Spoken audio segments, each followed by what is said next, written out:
So this is how we do. For example, image data, image date 1 and image date 2. And we try to, so this is captured over the same scene element. And we try to do the differencing and find the difference, like, image 1 and image 2. So this is a kind of difference. So in some places, positive differences have happened. In some way, like it's a negative difference. So difference of the image denotes change which has happened over a period of time, or say like anniversary date or monthly basis of whatever the case.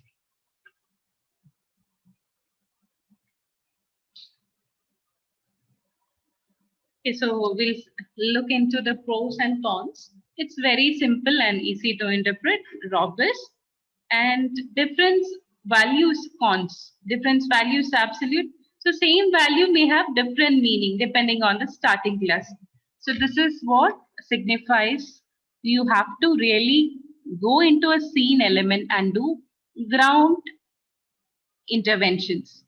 Unless until we do validation in terms of ground truth, we cannot be assured whether it represents a say. Sometimes some error might have happened. Sensors can be faulty at any point of time. So in order to analyze, we need to have ground monitoring stations also for the same scene element. So that's when we need, like, as I was mentioning about the atmospheric interventions, so we need a calibration for the same also. So when you compare certain data set, you'll find NaN. It's a NaN value. That means 0. We don't have any data coming from those pixels. So how, but actually it's not the case. So how do we decipher the information from those hidden pixels? Because sometimes faulty errors might have happened. So atmospheric correction. So final scene element or the final data what we get from different satellite imagery is after all these corrections. So we do the image differencing. So this is the kind of operation which happens within the space stations or the space scientists who are into it. So they do the calibration and then they decipher the data, because any error which has crept in during the acquisition of data will always reflect in the final result, and it can be an exponential error aspect. Errors will start accumulating over because the same information will be used as a baseline for many other processing. So if your information deciphered itself is wrong, what would be the final result? So we need to have a proper calibration technique using ground truth observations. So I was mentioning about the soil moisture observation. So generally what we do is, when you have a satellite pass, so a satellite pass will be informed by the space agency. We do the ground truth on the same day itself with an accuracy of plus or minus 2 hours. The whole acquisition takes just 15 minutes for the satellite to cover the whole area. But what we do is we have selected certain fields in our research area, and then we go for the field validation using the sensors. The ground sensors are informed.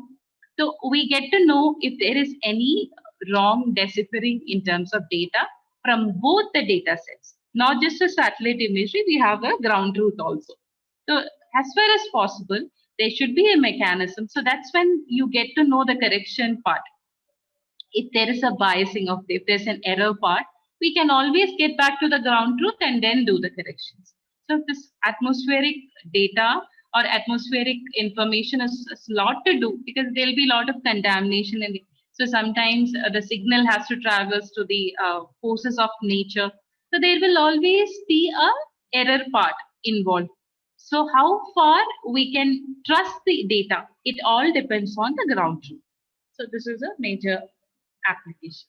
Next is image ratioing. In image ratioing, it involves like ratio of the data from two dates of imaging. So date 1 by date 2, if there is no change, it implies 1. And value less than and greater than 1 are indifferent. So we have to set a threshold. So how do we do a threshold part? It depends on experience. You will get to know from the spectral band information coming up whether do we need to check for the change detection on so and so date. Sometimes, because for repairing the sensor, it takes a lot of time, because you can't simply get back the satellite and then do the repairing. We do correction from ground control stations. Okay. So sometimes if the stations are not functional, and maybe the satellite must have occurred on the same day. So we have to take into account. So we always do the cross checking. And if there is no change, it's one. So these are the general guidelines. So if you tend towards one, and areas of change will have a lower or higher value. So instead of image 1 minus image 2, here it comes in terms of a division part. So we try to divide date 1 by date 2 and try to find if there's no change, the value should be equivalent to 1. These are the basic thresholding techniques used in change detection. So the next method is change vector analysis. In change vector analysis, we go for, two spectral variables. So we go for same pixel. Pixel forms the basis of our data. Okay, so we try to connect with the spectral variables. So we do the plotting and we try to represent in terms of magnitude and direction. So we try to find what is the area of influence. See, a particular change must have happened over a certain period of time. So we have to find how much would have been the magnitude of the spectral change, in which direction it's advancing towards. Say, in COVID scenario, I would say like if certain hotspots are there. So we have to find whether it's gonna spread in the same direction, in the same magnitude, or where there are any secondary hotspots also. So that's how our interpretation will become very accurate. So this is a vector. Vector contains all these, it's not a scalar variety. So we can actually measure a vector magnitude in terms of magnitude and direction. So here also we try to form a threshold of magnitude so to have a more accurate interpretation. And the direction, as I was mentioning, it can have any direction. And there might be some underlying factors for this to go in that particular direction. Maybe like, again, in case of COVID scenario, so there'll be certain factors like, migrant laborers colonies over there, or maybe there'll be adequate sources of hospitals over there. There can be number of like bed allotments. Everything is based on this kind of, magnitude measuring. So we get to know the hotspots only through that analysis part. So when you want to go for the direction change, if you want to refer like, COVID hotspot, it's moving from X to Y, you should have a baseline information. So until we measure the magnitude and direction, we cannot read. So as I was mentioning in my first slide, you always need 2 points to refer a line. And if you have 3 points, that becomes a complete information. But minimum, you need to have 2 points, which is nothing but magnitude and direction. So next methodology is post classification or the delta classification. So here we try to compare, we do the classification first and then classify like date 1 and date 2 separately, compare the class values on like a pixel by pixel basis. So like, here the notion is a 2-dimensional scatter plot of bands at time 1 versus the same band at time 2 would result in an elongated ellipse. Okay, so this would be the hypothesis that we are relying on. And if it is ellipse, it results from the natural variability. If it is having a different shape altogether, it lets you know like there's some changes happening in that specific direction. So basically, ellipse is the notion that we go for it. We try to find whether it's a proper ellipse or not. That's how we do the delta classification. Okay, so you will try to create a spectral space. So we try to divide a threshold, like same threshold values are taken into account. The small ellipse above the spectral space represents pixels that have got brighter values between 2 dates. Again, here we are comparing between 2 dates. And the ellipse below the spectral space corresponds to the areas have got darker between the dates. So you will find a new delta transformation axis with a transformed band, which is aligned in the direction of the spectral ellipse, and the transform band 2 is located at 90 degrees from band 1. So this is how we try to, so this is more complicated method of classification in terms of change detection. So these are all purely mathematical methods. Let's not go deeper into it, but just to know the basics. This is how we go for, so ellipse forms the basis of our classification. So we try to understand what is happening in those, band 1 and the band 2. And there'll be a threshold also. So this will give a more wider area in terms of like, okay, this is how this has happened over like darker space and the brighter space. So we will find we are refining the delta axis of transformation. So we are defining the transformation with a new transformed axis in terms of band 1 and band 2. And band 2 will be located at 90 degrees. Okay, so that's how we define the new transformation axis. Okay, transformed band axis 2 defines a change axis. So this would be the change vector, or a scientist has to look into it. And we try to compare like, a positive area as well as the negative areas. So this would be the analyst responsibility to find. So he will be responding to changes in terms of images. Okay, so this positive image component will be described, a stable component will be described, and a negative change component will be described using this method. So band 1, band 2, then we try to compare a new transformed axis, and the band 2 will be the change axis.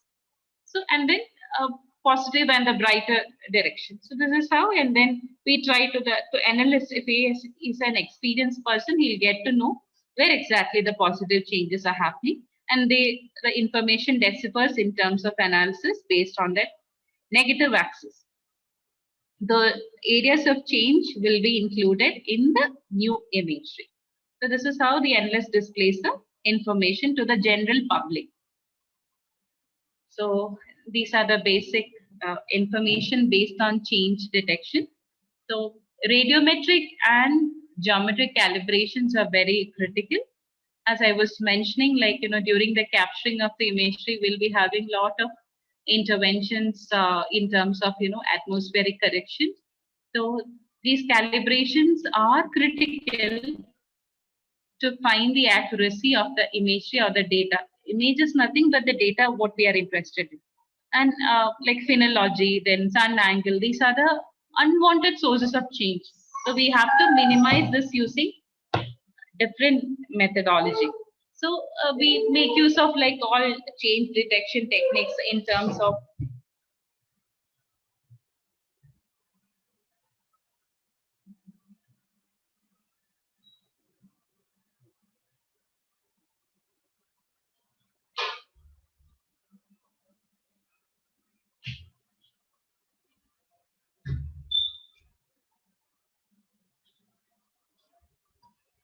hello.